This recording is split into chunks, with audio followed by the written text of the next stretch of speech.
Movie की कहानी शुरू होता है 1850 से। तब हम क्लाइमेट को देख पाते हैं जो कि अंग्रेज सरकार के लिए काम करता है। उसे कहीं से तो पता चलता है कि भप में सोना मिलता है, जो कि बहुत सालों पहले उन लोगों को मिला था, पर अभी कोई उसके खोज के लिए नहीं जाता। तभी क्लाइमेट को एक जमींदार बताता है कि वह घोस्ट का जगह है, मतलब उधर कोई अगर जाता है वो जिंदा वापस नहीं आता, ये महज एक अफवाह है। फिर हमको भयपूर विलेज दिखाया जाता है जहां पर हम उनके लोगों को देखते हैं जो कि एक ट्राइबल ग्रुप होते हैं। मेनली ये लोग जमींदारों के लिए उनकी ही जमीन पे काम करते हैं। जमींदार ने कम पैसे में इनकी जमीन को हड़परिया और ये लोग पैसे ना दे पाए, इसलिए उनके जमीन में ही काम करते हैं। सबकी जीवन ऐसे ही चल। इधर फिर हमको दिखाया जाता है थंगल को जो अपने बच्चों के साथ सोया हुआ है। वो जब सो रहा होता है उसको एक विजन दिखता है, वो किसी के साथ तो लड़ रहा है और सपने में ही वो बड़बड़ रहा है। तभी हम देखते हैं गंगम्मा जो कि उसकी वाइफ होती है, उसे आके एक लात मारती है और बोलती है कितने टाइम तक सोते रहोगे, जमीन पे काम करने के लिए नहीं जाना। और तंगल तब उधर से चाकू निकल लेता है और अपने पत्नी को ही वो मारने जाने वाला था, क्योंकि सपने में वो किसी के साथ लड़ रहा होता है। तभी जब उसका अच्छे से नींद टूटता है उसको पता चलता है कि ये तो उसकी पत्नी ही है। फिर हमको पता चलता है कि तंगल के पास सिर्फ अपनी जमीन है, वो किसी जमींदार के लिए काम नहीं करता, वो अपनी जमीन में फसल उगाता है और अपने 5 बच्चों के साथ वो रहता है। उसका एक बेटा होता है और 4 लड़कियां। बेटे का नाम होता है अशोका। फिर हमको गांव में गंगू करके एक आदमी को दिखाया जाता है जिसको खुद को ब्राह्मण मानता है और गांव के बच्चों को भी वो ब्राह्मण शिक्षा देने की कोशिश करता है कि तुम इससे उछली जाति बन जाओगे, तुमको मांस भूसा ये सब खाना एकदम अलाव नहीं है, तुमको एकदम शाकाहारी बन के रहना है और भगवान का पूजा करना है तो तुम सीधा स्वर्ग जाओगे। ऐसे वो पाठ पर आता था गांव के बच्चों को, क्योंकि ये लोग ट्राइबल है और निचली जाति से आते हैं। अगर यह ब्राह्मण बन गए तो हो सकता है इनको स्वर्ग में जगह मिल जाए। फिर हम तंगल को देखते हैं जो अपने जमीन में काम करते हुए वह थक जाता है और रात में पूरे फैमिली के साथ जमीन के साइड में ही सो जाता है। सोने के टाइम जब उसके बच्चे जिद कर रहे होते हैं कि पापा आप कहानी सुनाओ, यह भी बोलते हैं कि आप आरती की कहानी सुनाओ, तब थंगल न अपने बच्चों को उसके परदादा की कहानी सुनाना शुरू करता है। वो बोलता है हमारे इस जगह से कोसों दूर एक हाथी जैसा पहाड़ है और उसके पीछे एक तालाब है जहां पर मेरे परदादा और उनके ट्राइब रहा करते थे। उधर वो पानी से सोना निकाला करते थे, पर ज्यादा सोना मेरे परदादा को ही मिलते थे। तभी उधर एक जमींदार हुआ करता था जिसको पता चला कि ये लोग नदी से सोना निकालते हैं, तो उनको बंदी बनाने की कोशिश किया उनकी सोना छीनने की। पर तुम्हारे परदादा और बाकी के लोग उनसे लड़ जाते हैं और उनको हरा भी देते हैं। बाद में तुम्हारे दादा जाके वो सोना उसी राजा को दिखाता है और बोलता है ये मेरा सोना, ये मैंने ढूंढा है, तुमको अगर चाहिए तुम खुद ढूंढ लो। वो राजा अपने सैनिक को भेजता तो है पर कोई वापस नहीं आता, क्योंकि उधर उन लोगों को सांपों ने मार डाला था, क्योंकि उस पहाड़ की रक्षा साफ कर रहे थे। ये सब कुछ सुनने के बाद मेरे परदादा मुस्कुराते हैं और बोलते हैं सिर्फ सोना मैं ही उधर से ला सकता हूं और हम लोग पानी से ही उस सोने को निकाल सकते हैं। अगर पहाड़ से निकालने के लिए जाए तो वह हम सबको मार डालेगी। आरती नाम का एक तांत्रिक इस पहाड़ का रक्षा कर रहा है जिसके अंदर बहुत सोना है। पर राजा बोलता है कि मुझे पूरा सोना चाहिए, तुम मांगो, तुम क्या मांगते हो। तब मेरे परदादा बोलते हैं ठीक है मैं सोना लेक आऊंगा, पर हम सबकी जमीन तुमको लौटाना पड़ेगा और अब से हम तुम्हारी गुलाम नहीं है। और इस बात पर राजा मान जाता है। थंगल और उसके लोग और राजा के कुछ लोग जाते हैं उस बाहर के तरफ, पार के तरफ। जब वो लोग बढ़ते हैं आरती उनके साथ छलावा करती है, फिर भी ये लोग कैसे भी सरवाइव करते हैं। साफ भेजा जाता है पर तुम्हारे परदादा उन्हें भी मार गिराते हैं। फिर आती है आरती और उनके लोग और धीरे धीरे सब लोग को वो मारने लगते हैं, पर तुम्हारे परदादा डटे रहे। एक एक करके आरती के लोगों को पहले मारते हैं और आरती को बंदी बना लेते और बाहर से कुछ सोना लेकर राजा को दिखाते हैं। पर राजा जब वो सोना देखता है कुछ टाइम बाद वो मानो गिरने लगते हैं। वो एक मिट्टी था जो कि एक मायाजाल था जो कि आरती ने ही बिछाया था। फिर तुम्हारे परदादा गुस्से में आ जाते हैं और उधर एक मूर्ति था जो कि गौतम बुद्ध जी की होती है और उनका सर वो उधर से गिरा देता है। आरती तब बहुत गुस्से में आ जाता है और बहुत जोर से चीखती है। तब तुम्हारे परदादा भी बहुत गुस्सा आ जाते हैं और आरती के सामने जाने के बाद उसका पेट चीर देते हैं, जो खून उधर से निकलता है और उस खून से ही बहुत सोना पैदा होता है। आरती तो मारी गई थी पर लोगों को बहुत सोना मिला और तुम्हारे परदादा को भी इसलिए हमारे पास आज खुद के जमीन है। देखते हैं उसी दिन रात को जब थंगल उनके फैमिली सोए हुए थे, कहानी सुनने के बाद कोई उनका फसल जला देता है। वो काम उन जमींदार के ही था जिसका नजर थंगल के जमीन पे था, क्योंकि थंगल के पास खुद का जमीन था। वो भी हर पल है जो कि वो हर पल है। फिर थंगल भी जमींदार के जमीन में काम करने लगा। अभी थंगल के फैमिलीज भी सफर कर रहे होते हैं, तभी गांव में आता है वही अंग्रेज बिजनेसमैन क्लाइमेट। वो आने के बाद अब अपने लोगों से बुलवा है कि मैं चाहता हूं कि तुम लोग सोना ढूंढने में मेरी मदद करो। मैंने सुना है कि तुम्हारे पूर्वज को इधर सोना मिला था। ये सोने की बात सुनने के बाद ही सारे लोग उधर से भाग जाते हैं। संगलन उधर रुका रहता है क्योंकि उसके परदादा ने ही सोना ढूंढा था। वो अंग्रेज ये भी बोलता है कि तुम लोगों को हर दिन में मजदूरी भी दूंगा, पर सारे लोग उधर से फिर भी चले जाते हैं। तभी गंगा माँ आती है एंड थंगल को भी वो लेके चले जाते हैं। थंगल घर जाने के बाद अपने वाइफ को समझाता है कि हम लोग कैसे ऐसे जिएंगे, तुमको अच्छे अच्छे कपड़े चाहिए, बच्चों को भी अच्छा कपड़े चाहिए, वो उस पैसे से ही आएंगे। और अगर हमारे पास हमारी जमीन लौट आया, हम खेती करके और पैसे कमा सकते हैं। मेरे पूर्वजों ने ही ढूंढा था, सोने की जगह में भी ढूंढ सकता हूं। और गंगम माँ को वो राजी करने की कोशिश करता है और लास्ट में उसकी बीवी भी मान ही जाती है। हम देखते हैं अगले दिन थंगल गांव के कुछ लोगों को भी राजी करवाता है और क्लाइमेट के साथ जाने के लिए वो तैयार हो जाता है। वो अपने बेटे अशोका को भी लेके जाता है और क्लाइमेट अपना बेटा विलम को भी। ये लोग फिर थोड़े आगे जाते हैं और गंगू को दिखाई देता है वही नदी। थंगल के लोग और क्लाइमेट के लोग एक साथ नदी में उतरते हैं क्योंकि नदी के उस पाड़ी उस हाथी जैसे दिखने वाला पहाड़ था। और पानी में जब ये लोग जा रहे होते हैं, थंगल को आरती के विजुअल आना शुरू हो जाते हैं। थंगल थोड़ा घबरा जाता है और उसके संतुलन बिगड़ता है। उसके संतुलन बिगड़ने की वजह से सारे लोग ही पानी में गिर जाते हैं और उनके जो इक्विपमेंट्स थे वो भी नदी में बह जाते हैं। फिर कैसे भी करके उस पार जाते हैं और क्लाइमेट के साथ ही, और खुद क्लाइमेट भी उसके ऊपर भरोसा नहीं करते। ये वाला रास्ता थंगल ने क्यों चुना और क्लाइमेट के साथ आया हुआ दोस्त आर्थर भी उसे एक शैतान बुलाता है कि यह सबको ले डूबेगा और सबको खत्म करना ही इसका मकसद है। क्लाइमेट के पास कोई चारा नहीं था थंगल के बात सुनने के अलावा। फिर थंगल बोलता है हमको और आगे की तरफ बढ़ना पड़ेगा। जब वो फिर से आगे की तरफ बढ़ते हैं, वो लोग फिर सोने की खोज करना शुरू कर देते हैं जमीन पे, नदी पे, पर कहीं पर भी उनको सोना नहीं मिलता। थंगल बोलता है हमको उस पहाड़ी पे जाके ही सोना मिलेगा, इधर हमको कुछ भी हाथ में नहीं आएगा। फिर अचानक से थंगल को दूर एक जमीन पे वही बुद्ध मूर्ति का सर मिलता है, जो देखने के बाद थंगल क्लाइमेट को बोलता है यह मेरे पूर्वजों ने ही काटा था, इधर आसपास ही हमको सोना मिल सकता है, हम बहुत ही करीब हैं। थंगल फिर से उन लोगों को रास्ता दिखा के पहाड़ के करीब जाने लगता है। तभी अचानक से उनके सामने एक ब्लैक पैंथर आता है और कुछ लोगों को वो घायल भी कर देता है। फिर थंगल उसके साथ लड़ता है और उसे मार गिराता है। इस बार तो आर्थर को बहुत ही गुस्सा आता है। वो बोलता है क्लाइमेट ये हम सबको मारेगा, इसलिए वो खतरनाक रास्तों से हमको लेकर जा रहा है।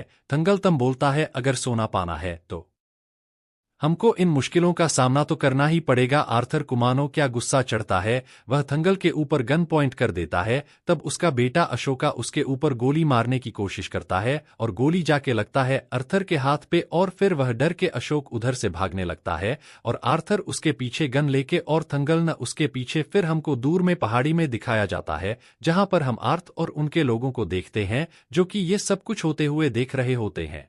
अशोका का जब भाग रहा होता है उसको बाकी धर मिलता है गौतम बुद्ध का, और उधर उसको मिलता है थोड़ा सा सोना जो कि वो देखता है और अपना बाप थंगल को वो बुलाना लगता है। और इतनी ही देर में हम देखते हैं हर जगह धुआं धुआं हो जाता है और आरती अपने लोगों को भेजते हैं इन लोगों को खत्म करने के लिए। फिर ये सारे लोग आरती के लोगों के साथ लड़ते हैं और थंगल को बीच बीच में आरती के विजुअल भी आ रहे थे। उसे लग रहा था कि आरती अभी भी जिंदा है और उनको मारना चाहते हैं। तभी हम देखते हैं कि थंगल के शरीर में उसके परदादा के आत्मा घुस जाती है और आरती का सामना वो डट के करता है और आरती को वो घायल भी कर देते हैं। आरती अपने लोगों के साथ वसे चली जाती है।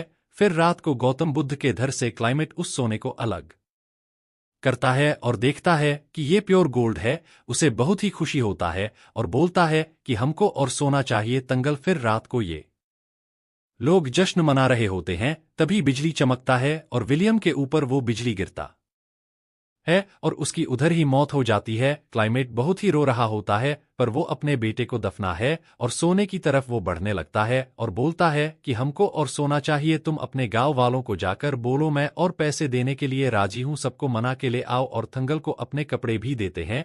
थंगल फिर एक घोड़ा लेके उसके कपड़े पहन के अपने गांव में जाते हैं। गांव में जाने के बाद अपने बीवी को नए कपड़े देते हैं, बच्चों को नए कपड़े देते हैं और गांव वालों को यह बोलते हैं कि हमारे पूर्वजों की सोना है, वो हमको ही मिलना चाहिए। क्लाइमेट ने हमको बोला कि हमको बहुत पैसे देंगे और हमके जमीन भी छुड़ा के देंगे, हम सबको जाना चाहिए उस सोना लाने के लिए। और वो अपने थैली से सोना भी दिखाता है, तो गांव वालों को और यकीन आता है कि थंगल सच बोल रहा है, उधर सोना मिल रहा है। वह सारे लोग उस सोने के पहाड़ की तरफ जाने लगते हैं। उनमें से एक थंगल को बोलता है कि आप जाने के बाद क्लाइमेट के लोग हमारे गांव में आते हैं और नागा ट्राइबल के ऊपर गोली चला देते हैं। तब आपका बेटा अशोका जाते हैं उनको रोकने के लिए और मानो उसको क्या हो जाता है, वो उन सैनिकों से लड़ने लगता है। सैनिकों ने उसको बांध के रखा है। थंगल अन को ये पता लगता है और वो क्लाइमेट को बताता है। वो तुरंत उसके बेटे को छुड़वा देते हैं और बोलते हैं मुझे पता नहीं था। वो ये भी बोलते हैं कि नागा ट्राइबल के लोग नाग को पूछते हैं और इस पार की रक्षा नाग लोग ही कर रहे हैं, इसलिए मैं गुस्से में उन लोगों को मरवा दिया। पर अशोका को कुछ हो चुका था, उसको दोहरे पड़ रहे थे। फिर हम देखते हैं कि क्लाइमेट के साथ भी और एक जमींदार आया था जो इन लोगों को गलत पट्टी पढ़ा रहा था। क्लाइमेट जो इंग्लिश में बोल रहा होता है, ये बोलता है कि तुम लोग आज से क्लाइमेट सर के गुलाम हो, जो ये बोलेंगे तुमको वही करना पड़ेगा। पर थंगर को पता था क्लाइमेट कभी ऐसा नहीं बोल सकता। वो फिर सबको समझाता है कि नहीं, क्लाइमेट सर ने ये बोला है तुमको अपनी जमीन मिलेगी, मजदूरी मिलेगी और सोने में से कुछ हिस्सा भी। फिर हम देखते हैं सारे गांव वाले जाते हैं और उस पहाड़ के नीचे सोना ढूंढने की कोशिश करते हैं। बुद्ध मुर्द की इर्द गिर्द उनको कुछ सोना भी तो मिलता है। उस सोने से क्लाइमेट बहुत ही खुश हो जाता है और रात को सारे गांव वाले चैन से खाना खा रहे होते हैं। तभी हम देखते हैं कि थंगल इनके बेटा अशोका को दौड़ा पड़ता है। वह आरती की तरह बात कर रहा होता है और उन लोगों को बोलता है जल्दी से इधर से चले जाओ, यह तुम्हारा जगह नहीं है, तुम लोग कोई जिंदा नहीं बचोगे। तब गंगमा बोलती है मेरे बेटे को यह क्या हो गया। थंगलतम बोलता है उसे कुछ भी नहीं हुआ, उसको बस दौड़े पड़ रहे हैं। पर थंगल को मानो उसके बेटे के चेहरे में आरती का चेहरा दिख रहा था, जो कि उसे चीख चीख के बोल रही होती है कि तुम सब मरोगे। पर थंगल फिर भी डटा रहा क्योंकि उसको पैसे चाहिए थे अपने जीवन सुधारने के लिए। फिर हम देखते हैं फिर से खुदाई शुरू होता है अगले दिन, पर इस बार उन लोगों को कुछ भी नहीं मिलता। ऐसे 2-3 दिन हो जाते हैं जब उनको कुछ नहीं मिलता, सिर्फ क्लाइमेट के पैसे ही खर्चे हो रहे थे। तभी क्लाइमेट के बाकी दोस्त उनको बोलते हैं कि तुम एक काम करो, तुम्हारा पैसा तो ऐसे जाया हो रहा है, तुम लोगों को बोलो जिस दिन तुमको सोना मिलेगा उस दिन ही तुमको मजदूरी मिलेंगे, नहीं तो नहीं मिलेगा।